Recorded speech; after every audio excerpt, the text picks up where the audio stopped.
সারা দেশের ন্যায় নীলফামারীর ডিমলায়ও জাতীয় মৎস্যপক্ষ ২০২৬ উপলক্ষে অনুষ্ঠিত হয়েছে উদ্বোধনী অনুষ্ঠান, আলোচনা সভা ও সফল মৎস্যচাষী উদ্যোক্তাদের পুরস্কার বিতরণ। রোববার ১৬ আগস্ট উপজেলা পরিষদ হলরুমে উপজেলা প্রশাসন ও উপজেলা মৎস্য কর্মকর্তার কার্যালয়ের আয়োজনে এ অনুষ্ঠানের আয়োজন করা হয়। অনুষ্ঠানে বক্তারা বলেন, দেশের অর্থনীতি ও খাদ্যপুষ্টি নিরাপত্তায় মৎস্য খাত গুরুত্বপূর্ণ ভূমিকা রাখছে।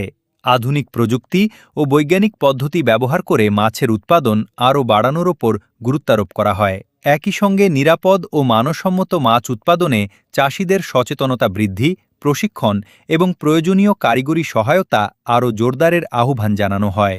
আলোচনা সভা শেষে মৎস্য খাতে সফলতা অর্জনকারী মৎস্যচাষী ও উদ্যোক্তাদের হাতে পুরস্কার ও সম্মাননা তুলে দেওয়া হয়।